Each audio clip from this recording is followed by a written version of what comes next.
Hello, my friends. Welcome back to Storyline English. I hope you are ready for today's story. Did you know that there was once a man who conquered half the world? He did this in only 10 years, and he was very young. Most people at that age are still learning about life. But this man was leading armies. He was crossing deserts and mountains. He was meeting new people and learning new languages. He never lost a battle, not even once. Can you imagine that?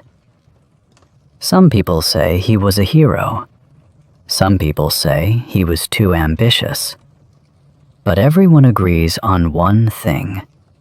He was extraordinary. His name was Alexander, and today we call him Alexander the Great. This is his story, a story of courage, discovery, and adventure. If you want to improve your English while listening to amazing true stories, please subscribe to Storyline English. Your support helps us create more content for learners like you. Now, let us discover Alexander's journey together.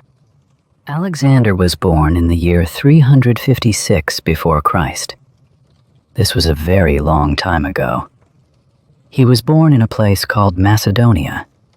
Macedonia was a kingdom in ancient Greece. His father was King Philip. His mother was Queen Olympias. From the day Alexander was born, people saw that he was special. Even as a baby, he was strong and healthy. His mother told him stories about gods and heroes. She said that Alexander had special blood in his veins. She told him he was related to Achilles, a great hero from old Greek stories. Alexander believed these stories. They made him feel brave and powerful. When Alexander was a young boy, something important happened. His father, King Philip, bought a beautiful horse. This horse was wild and strong. No one could ride this horse. The horse was afraid and angry. Many men tried to control the horse, but they all failed. Young Alexander watched all of this. He was only about 12 years old. But he saw something the other men did not see. He saw that the horse was afraid of its own shadow. Alexander walked up to the horse. He turned the horse toward the sun. Now the horse could not see its shadow. The horse became calm.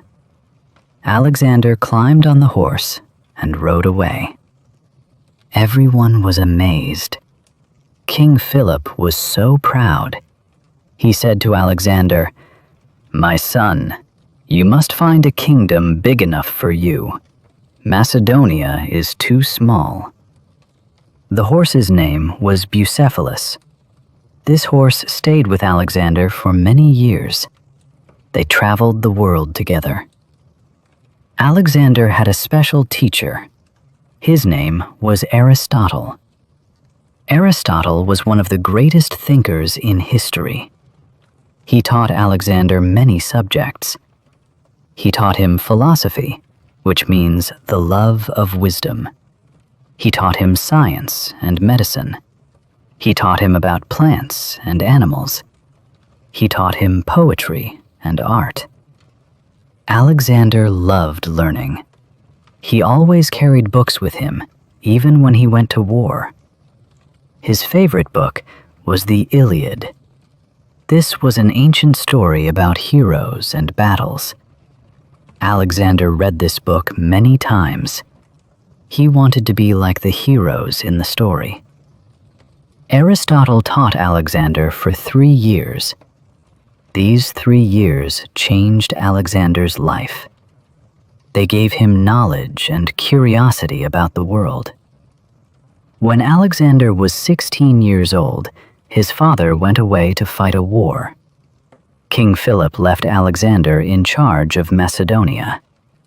This was a big responsibility for a young person. But Alexander was ready. While his father was gone, some people in the north tried to attack Macedonia. They thought a young boy could not defend the kingdom. But they were wrong. Alexander gathered an army. He marched north and defeated the invaders. He won his first battle at age 16. When King Philip came home, he was very impressed. He saw that his son was not just smart. Alexander was also a great leader. 2 years later, when Alexander was 18, something even bigger happened. There was a great battle called the Battle of Chaeronea. King Philip was fighting against other Greek cities. Alexander fought beside his father. He led the cavalry. The cavalry means soldiers on horses. Alexander and his cavalry were brave and fast. They helped win the battle. This victory made Macedonia the most powerful kingdom in Greece. King Philip was now the leader of almost all Greek lands, and everyone knew that young Alexander was a hero. But then, something terrible happened. When Alexander was 20 years old, his father was killed. Someone murdered King Philip at a wedding. It was a sad and shocking day. Suddenly, Alexander became king. He was very young to be a king. Some people thought he was too young. Some people did not want to follow him. There were men who wanted to take the throne from him. There were cities that wanted to break away from Macedonia. Alexander had to act quickly and strongly. He had to show everyone that he was powerful. He marched his army to the Greek cities that were rebelling. He reminded them of his father's victories. He showed his own strength. Most cities decided to follow him, but one city did not. This city was called Thebes. The people of Thebes fought against Alexander. It was a big mistake. Alexander's army destroyed the city of Thebes. He wanted to send a message to everyone. The message was clear. Do not challenge Alexander. After this, no Greek city dared to fight against him. They all accepted him as their leader. Alexander was now the king of Macedonia and the leader of all Greece. But he did not want to stop there. He remembered his father's dream. His father wanted to attack Persia. Persia was the largest empire in the world at that time. It was rich and powerful. It had millions of people. The Persian king was called Darius. King Darius ruled from India to Egypt. Alexander decided to continue his father's plan. He would invade Persia. He would challenge the greatest empire on earth. In the year 334 before Christ, Alexander crossed into Asia. He took his army across a narrow sea called the Hellespont. This was the beginning of his great journey. He had about 40,000 soldiers. The Persian Empire had much more. But Alexander was not afraid. He believed in himself and his men. He believed that he could win. And he believed that destiny was on his side. The first big battle happened at a river called the Granicus. The Persian army was waiting for Alexander. They stood on the other side of the river. The river was deep and fast. Alexander's generals told him to wait. They said it was too dangerous to cross the river and fight at the same time. But Alexander did not listen. He jumped into the water on his horse Bucephalus. His soldiers followed him. They crossed the river and fought the Persians. It was a hard battle. Alexander himself was almost killed. A Persian soldier hit him on the head, but Alexander's helmet saved him. His friend Clytus saved his life by killing the Persian soldier. In the end, Alexander won the battle. The Persians ran away. This victory opened the door to Asia for Alexander. After the battle, Alexander moved south along the coast. He captured city after city. Some cities opened their gates and welcomed him. Other cities fought, but Alexander always won. He captured important ports so the Persian navy could not use them. He was thinking like a smart general. He did not just win battles, he won the war step by step. One of the cities he captured was called Gordium. In this city, there was a famous knot.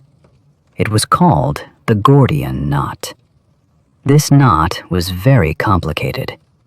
An old legend said that whoever could untie the knot would rule all of Asia. Many people had tried to untie it. No one could do it. When Alexander saw the knot, he thought for a moment. Then he pulled out his sword and cut the knot in half. He did not follow the rules. He made his own way. This story became famous. It showed Alexander's character. He did not accept limits. He found solutions that others could not imagine. In the year 333 before Christ, Alexander fought his most important battle. This battle was called the Battle of Issus. King Darius himself came with a huge army to fight Alexander. The Persian army was much bigger than Alexander's army. Some say Darius had 300,000 soldiers. Alexander had only 40,000. But Alexander was a brilliant commander. He understood the battlefield. He saw that the Persians were crowded together. They could not move easily. Alexander attacked at the perfect moment. He led his cavalry straight toward King Darius. His soldiers were brave and disciplined. They pushed through the Persian lines. When King Darius saw Alexander coming toward him, he became afraid. He turned his chariot and ran away. When the Persian soldiers saw their king running, they also ran. The battle became a complete victory for Alexander. He captured Darius's family. He captured Darius's tent and treasures. But he treated Darius's mother and wife with great respect. He told them they would not be harmed. This kindness made many Persians respect Alexander. After this victory, Alexander could have gone straight to Persia, but he did not. He turned south instead. He wanted to capture all the cities on the coast first. He marched into Phoenicia and then into Egypt. Egypt welcomed Alexander as a liberator. The Egyptians did not like Persian rule. They were happy to see Alexander. The Egyptian priests declared Alexander to be a pharaoh, a god king. Alexander visited a famous oracle in the desert. An oracle is a holy place where people ask questions to the gods. The oracle told Alexander that he was the son of Zeus, the king of the gods. Whether this was true or not, Alexander believed it. and belief gave him even more confidence. While in Egypt, Alexander founded a new city. He named it Alexandria after himself. This city became one of the greatest cities in the ancient world. Even today, Alexandria is a major city in Egypt. In the year 331 before Christ, Alexander finally marched east toward the heart of Persia. King Darius gathered another enormous army. He chose a flat battlefield near a place called Gaugamela. He wanted space for his chariots and cavalry. The Persian army was one of the largest ever assembled. Some historians say it had 1 million soldiers. This number might be exaggerated, but it was certainly huge. Alexander had only about 50,000 men. Before the battle, Alexander's soldiers were nervous. How could they fight so many enemies? But Alexander was calm. He studied the battlefield carefully. He made a plan. The Battle of Gaugamela was one of the most famous battles in history. When the battle started, the Persians attacked with everything they had. They sent war chariots with sharp blades on the wheels. But Alexander's soldiers opened gaps in their lines. The chariots rode through without hitting anyone. Then Alexander made his move. He saw a weak spot in the Persian formation. He led his cavalry in a wedge formation, like an arrow. They charged straight at that weak spot. They broke through the Persian lines. Once again, Alexander rode directly toward King Darius. And once again, Darius ran away. His army collapsed. Thousands of Persians died. Alexander won a complete and total victory. After this battle, Darius was no longer a threat. Alexander marched to the Persian capitals. He entered Babylon, the great city. He entered Susa. He entered Persepolis, the most beautiful Persian city. In Persepolis, Alexander took revenge for the Persian invasion of Greece many years before. His soldiers burned parts of the palace. Alexander now controlled the entire Persian Empire. He was 30 years old. But Alexander did not stop. He wanted to go further east.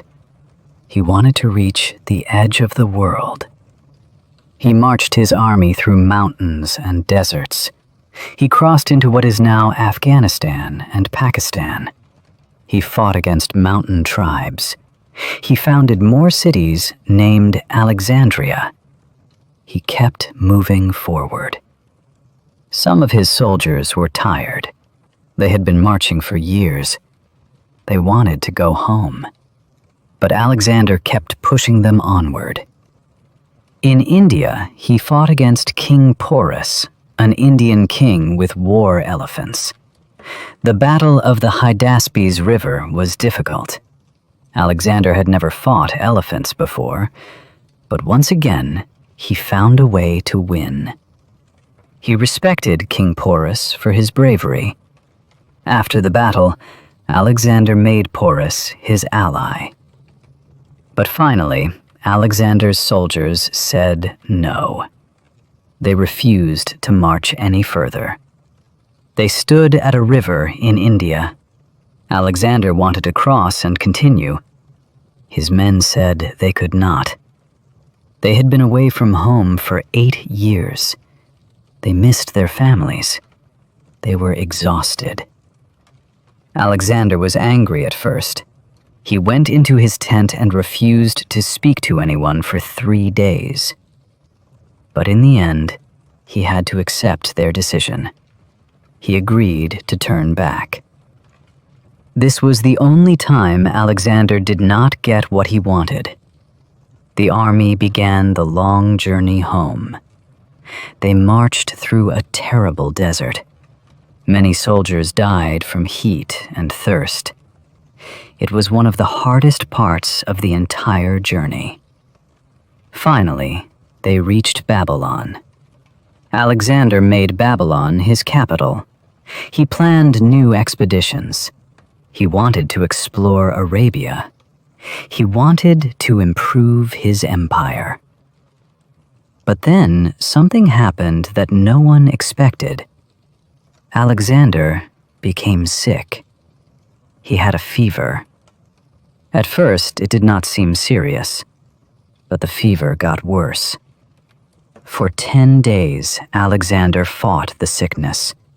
His soldiers came to see him one by one. They were crying. They loved their king. On the 11th day, in the year 323 before Christ, Alexander died. He was only 32 years old. Alexander's death was a shock to the whole world. He had conquered so much. He had achieved so much. But his life was cut short. No one knows exactly what killed him. Some people think it was malaria. Some think it was typhoid fever. Some people even think he was poisoned. We will never know for certain. After Alexander died, his empire broke apart. His generals fought each other for power.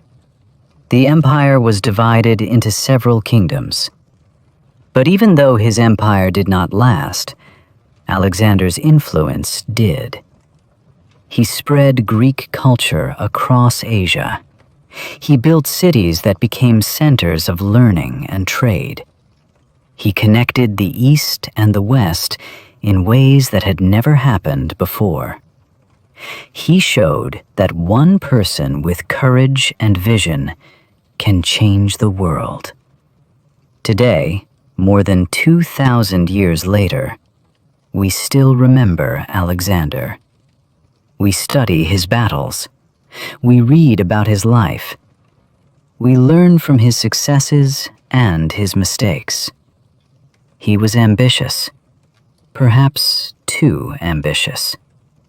He was brave, sometimes too brave. He was a brilliant leader, but also a complicated person. He could be kind and generous, but also cruel and ruthless. He represents something important about human nature. He shows us that people can achieve incredible things when they believe in themselves and refuse to give up. He teaches us that limits are often only in our minds.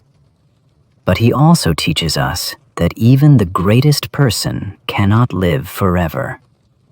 Even the most powerful king must face the end of his journey.